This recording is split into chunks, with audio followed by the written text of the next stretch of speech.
മൂഞ്ചിയോ നാമെല്ലാം തനിമയിലഭിമാനിച്ചപ്പോൾ, മൂഞ്ചിയോ നാമെല്ലാം തനിമയിലഭിമാനിച്ചപ്പോൾ.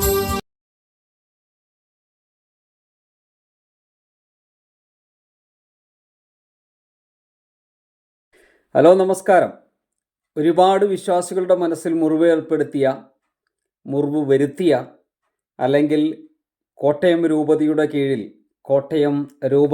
കീഴിൽ ഏറ്റവും പുണ്യപുരാതനമായിട്ടുള്ളൊരു ദേവാലയം നിലനിന്നാൽ കോടികൾ മുടക്കിയ മറ്റു പല പള്ളികളുടെയും ബഹുനില കെട്ടിടങ്ങളുടെയും ആദരവ് നഷ്ടപ്പെടുമെന്ന ചിന്തയിൽ ഒരു കൂട്ടം ആളുകൾ തല്ലിപ്പൊളിച്ച നിഷ്കുരണം വിശ്വാസത്തെ, അല്ലെങ്കിൽ ഒരു വിഭാഗം ആളുകളുടെ വിശ്വാസത്തെ തകർത്ത ഒരു പള്ളിയുടെ കഥ ഞാൻ പറഞ്ഞു പോയിരുന്നല്ലോ, നമ്മുടെ രാജപുരം പള്ളിയുടെ.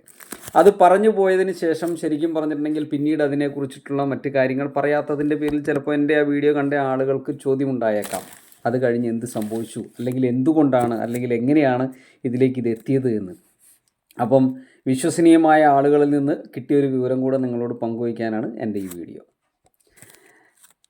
അതായത് നമ്മുടെ ഈ രാജപുരം പള്ളി നിലവിൽ വരുന്നത്, ഞാൻ ആ വീഡിയോയിൽ പറഞ്ഞ പോലെ തന്നെ 1953, അതായത് 43 അവിടെ കുടിയേറിയ ആളുകൾ 53 ആരംഭിച്ച് 9 വർഷം കൊണ്ട് ഒരുപാട് ദീർഘവീക്ഷണത്തോടെ പണിത പള്ളിയാണ് നമ്മുടെ രാജപുരം പള്ളി. അതായത് ഭാരതപ്പുഴയ്ക്ക് വടക്കോട്ട് സീറോ മലബാർ സഭയിൽ ആദ്യം പണിത ദേവാലയമാണ് രാജപുരത്തിൽ നിലനിൽക്കുന്നത്. 9 വർഷത്തെ അധ്വാനം കൊണ്ട് കുടിയേറ്റ പൂർവ്വപിതാക്കന്മാർ തമിഴ്നാട്ടിലെ നാഗർകോവിലുള്ള അതിവിദഗ്ധരായ തമിഴ് തൊഴിലാളികളോടൊപ്പം നിന്ന് 500 വർഷമെങ്കിലും നിലനിൽക്കണമെന്ന ദീർഘവീക്ഷണത്തോടെ വളരെ വീതിയിൽ കരിങ്കൽ ഭിത്തി കെട്ടി പ്രത്യേക തരം പില്ലർ നിർമ്മിച്ച് കുരിശാകൃതിയിൽ വളരെ ബലവത്തോടെയാണ് ഈ ദേവാലയം നിർമ്മിച്ചത്.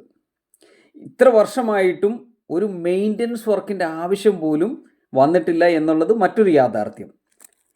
ഏതോ ഒരു വർഷം മേൽക്കൂരയുടെ 2-3 പട്ടികകൾ മാറ്റിവെച്ചതൊഴിച്ചാൽ ഈ പള്ളിയുടെ നിർമ്മാണത്തിൽ ഈ പ്രദേശത്തെ നാനാജാതി മതസ്ഥരുടെ സഹകരണവും ഉണ്ടായിരുന്നു. കാരണം ഈ പ്രദേശത്തെ ആദ്യ ദേവാലയം കൂടിയാണ്. നമുക്കറിയാം, കുറച്ചു കാലം പുറകോട്ട് പോയി കഴിഞ്ഞാൽ നമ്മുടെ പള്ളിയുമായി ബന്ധപ്പെട്ട ഏത് ക്രിസ്ത്യൻ, ആർസി, യാക്കോൽ ഏതുമായിക്കോട്ടെ, ശരിക്കും പറഞ്ഞ ക്രിസ്ത്യാനികളെക്കാൾ കൂടുതൽ പുൽക്കൂട് നിർമ്മാണങ്ങൾക്കായിക്കോട്ടെ, കരോൾ ഗാനങ്ങൾ പോകുന്നതായിക്കോട്ടെ, അല്ലെങ്കിൽ ഒരു ജംഗ്ഷനിൽ ഗ്രോട്ടോ അലങ്കരിക്കുന്നതായിക്കോട്ടെ, ഏറ്റവും കൂടുതൽ ക്രിസ്ത്യാനികൾ മാത്രമല്ല പങ്കെടുത്തിരുന്നത്.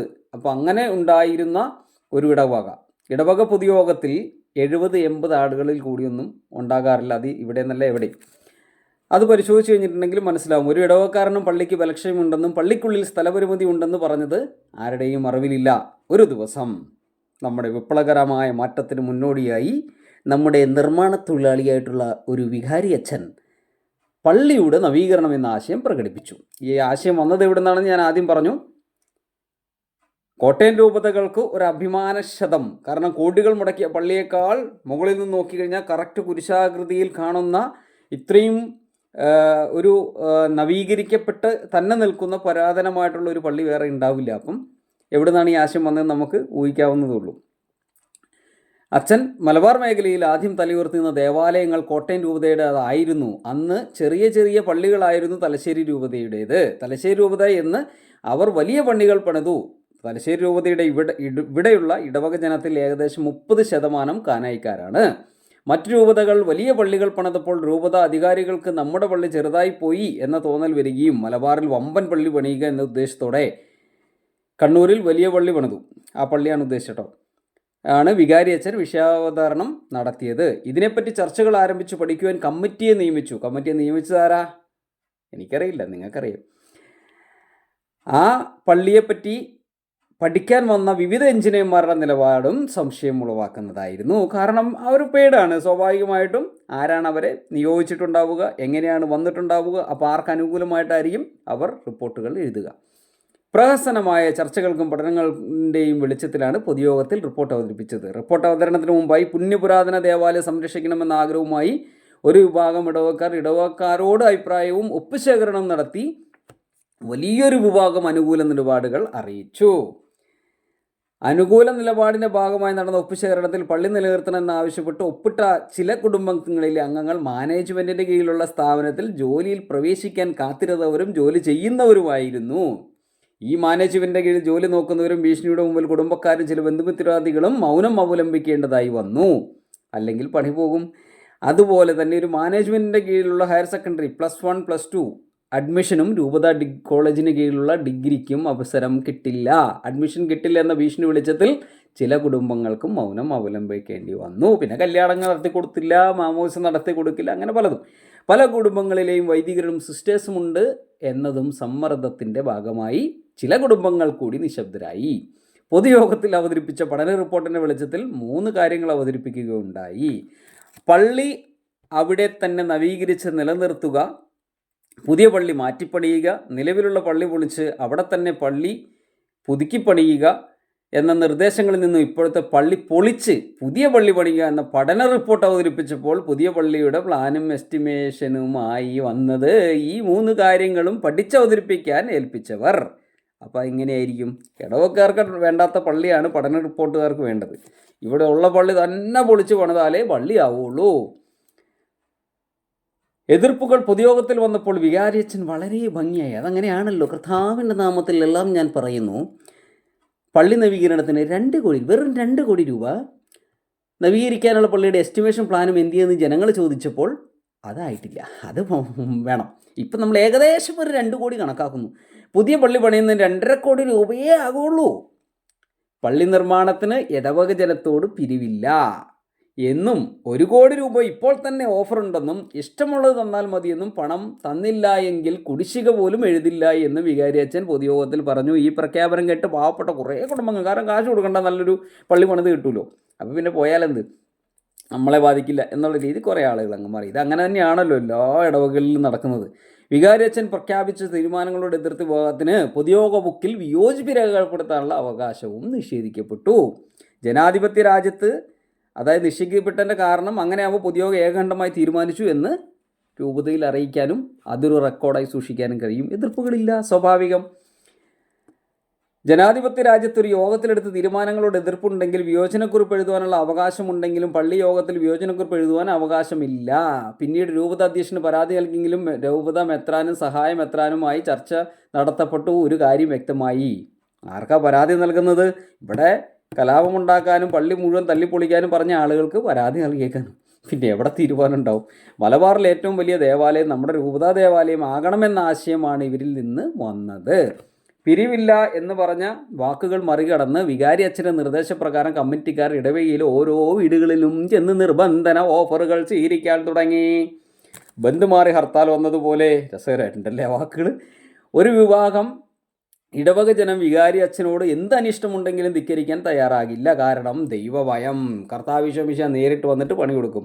കർത്താവിശ്വമിശയിൽ വിശ്വാസമില്ലാത്ത ആളുകൾ അദ്ദേഹത്തിൻ്റെ അല്ലെങ്കിൽ കർത്താവിശ്വമിശയുടെ ദേവാലയം, ദൈവത്തിൻ്റെ ആലയം നശിപ്പിച്ചവർക്കില്ലാത്ത കുറ്റം വിശ്വാസികൾക്ക് എങ്ങനെ കിട്ടാനാ? പക്ഷേ ദൈവഭയം, വിശ്വാസത്തെ ഉപയോഗിച്ച് കച്ചവടം നടത്തുന്ന ചില ആളുകൾ അങ്ങനെ തന്നെയാണ്. അതെല്ലായിടത്തും അങ്ങനെയാണ്. ഇത് പല ചൂഷണങ്ങൾക്കും കാരണമാകുന്നുണ്ട്. ഈ പള്ളിയുടെ സ്ഥലം രൂപത അധ്യക്ഷൻ്റെ പേരിലായിരുന്നു. ഇടവകയുടെ പേരിൽ ആധാരം ചെയ്യണമെന്ന നിർദ്ദേശത്തിൻ്റെ വെളിച്ചത്തിൽ എല്ലാ ഇടവക ഭൂമിയും പള്ളിയും ശരിക്കും ഇടവകയുടെ പേരിലാണ്. അത് മാറി മാറുന്ന വികാരി അച്ഛന്മാർ കൈകാര്യം ചെയ്യുന്നു എന്നുള്ളത് മാത്രം. കൈക്കാരന്മാരുടെയും പേരിലുമായി ആധാരം രജിസ്റ്റർ ചെയ്തു. നിർദ്ദേശത്തിൻ്റെ വെളിച്ചത്തിൽ വികാരി അച്ഛൻ്റെയും കൈക്കാരന്മാരുടെയും പേരിലുമായി ആധാരം രജിസ്റ്റർ ചെയ്തു. ഒരു അതിര് ഫോറസ്റ്റാണ്. NOC ലഭിക്കാൻ ബുദ്ധിമുട്ടാകും. അതുകൊണ്ട് ഫോറസ്റ്റിനോട് ചേർന്ന് റോഡ് പോലെ ഏതാണ്ട് 60 സെൻറ്റ് സ്ഥലം രൂപത അധ്യക്ഷൻ്റെ പേരിൽ നിലനിർത്തി. അതുപോലെ തന്നെ റോഡിനോട് ചേർന്ന് കുരിശുപള്ളിയും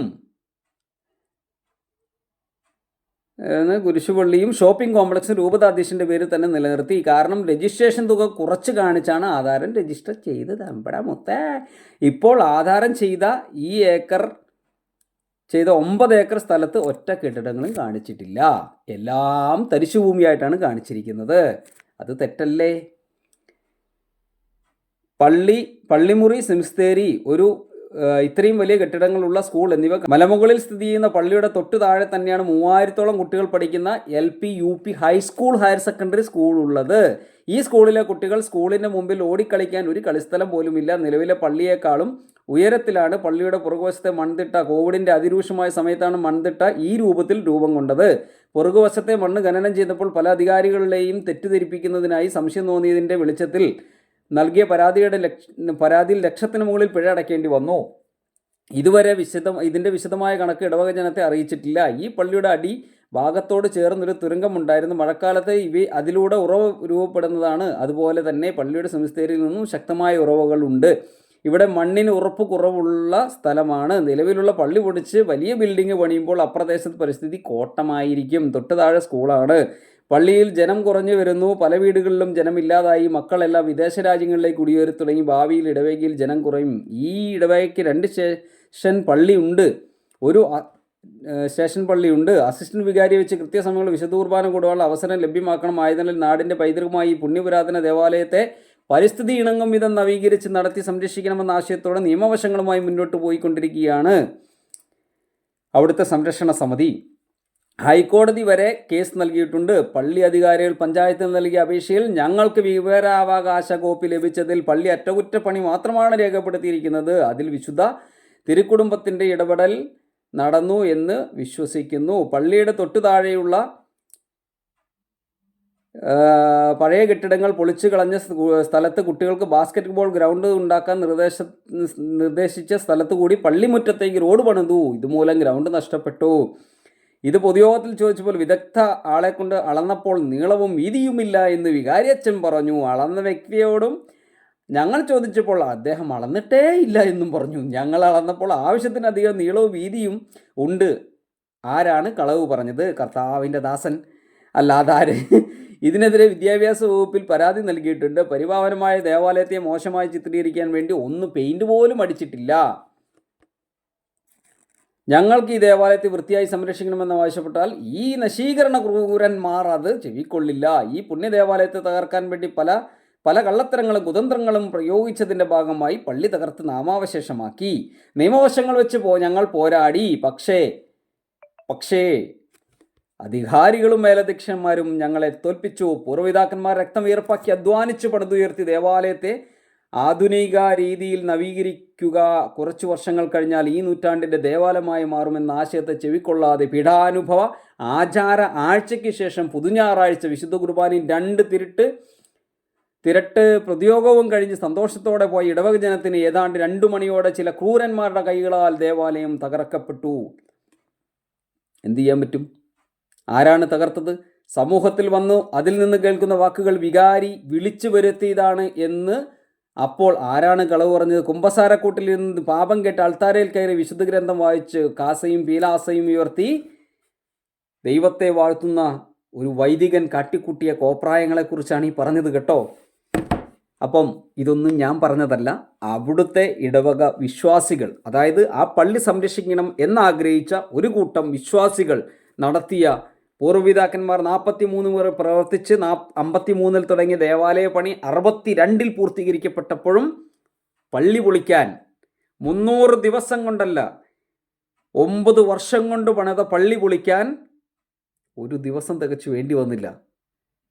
കെട്ടിപ്പടുത്ത സൗധങ്ങൾക്കും അപ്പുറം അധികാര ചിന്തയുടെ ഭ്രമം ബാധിച്ച ആളുകൾ വിശ്വാസം കൊണ്ട് ഭയപ്പെടുത്തിയ ഒരു സമൂഹത്തെയും മാറ്റി നിർത്തിക്കൊണ്ട് പണാധിപത്യത്തിൻ്റെ മുകളിൽ കാട്ടിക്കുട്ടിയ കോപ്രായം തന്നെയാണ്. സുപ്രീം കോടതിയുടെ വിധി പ്രകാരം അവിടെ പുതിയ പള്ളി പണിയാൻ വേണ്ടി ഭൂമിശാസ്ത്രപ്രകാരം അവിടെ കഴിയില്ല എന്നിരിക്കെ ഇതെന്തിന് ഇത്ര ധൃതിപ്പെട്ട് പണിതു എന്നത് വലിയൊരു ചോദ്യചിഹ്നമായി പൊളിച്ചു എന്നുള്ളത് വലിയൊരു ചോദ്യചിഹ്നമായി നിൽക്കുമ്പോൾ ഇതാർക്ക് വേണ്ടി പൊളിച്ചു എന്നുള്ളത് വികാരിയച്ഛൻ തന്നെയാണ് പറയേണ്ടത്. ഒരു മെത്രാനും ഒരു പിതാവും ആരുമല്ല, ആ വികാരി അച്ഛൻ തന്നെയാണ് പറയേണ്ടത്. പല പെണ്ണിച്ചേച്ചിമാരും കാലഘട്ടത്തിന് അനിവാര്യമായി എങ്ങുനിന്നോ വന്ന ആരൊക്കെയോ അല്ലെങ്കിൽ ആ ഭൂമിക്ക് ഭാരമായി ആരൊക്കെയോ ചിന്തിച്ചപ്പോൾ ഒരു പുണ്യപുരാതന പൂർവിക ദേവാലയം 9 വർഷം കൊണ്ട് പണിത് പൂർത്തീകരിക്കപ്പെട്ട ദേവാലയം ഒരു ഇടവകയിലെ ബഹുഭൂരിപക്ഷം ആളുകളും പൊളിക്കരുതേ എന്ന് കാല് പിടിച്ച് അപേക്ഷിച്ചിട്ടും അത് പൊളിച്ചു കളഞ്ഞെങ്കിൽ ഇതിൻ്റെ പുറകിൽ ഒരു അജണ്ട തന്നെയുണ്ട്. 1 കോടി രൂപ കൊടുക്കാൻ കോട്ടയം രൂപതയിൽ നിന്ന് ആരോ തയ്യാറായി എന്ന് പറയുമ്പോൾ അത് കാണിച്ചുകൊണ്ട് ഈ പള്ളി പൊളിക്കണമെന്ന് ആവശ്യപ്പെടുകയും 1 രൂപ പോലും പിരിവ് തരണ്ട എന്ന് പറയുന്ന ഇടവക ജനത്തിൻ്റെ വീടുകളിലേക്ക് നിർബന്ധ പിരിവിന് വേണ്ടി റെസിപ്റ്റുകൾ എഴുതി കൊടുക്കുകയും ചെയ്യുന്ന പിരിവുകാരോട് ഒന്നേ പറയാനുള്ളൂ: വിശ്വാസത്തെ കൊല്ലരുത്.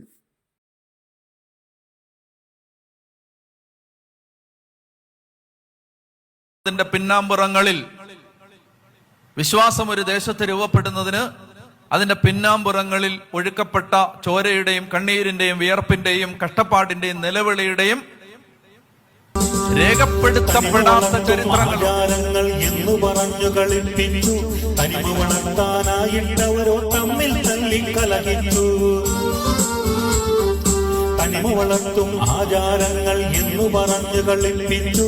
തനിമ വളർത്താനായിട്ടവരോ തമ്മിൽ തല്ലിക്കലഹിച്ചു.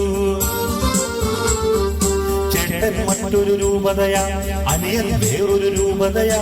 സ്വന്തക്കാരും ചാറ്റക്കാരും തമ്മിൽ ശത്രുതയാ.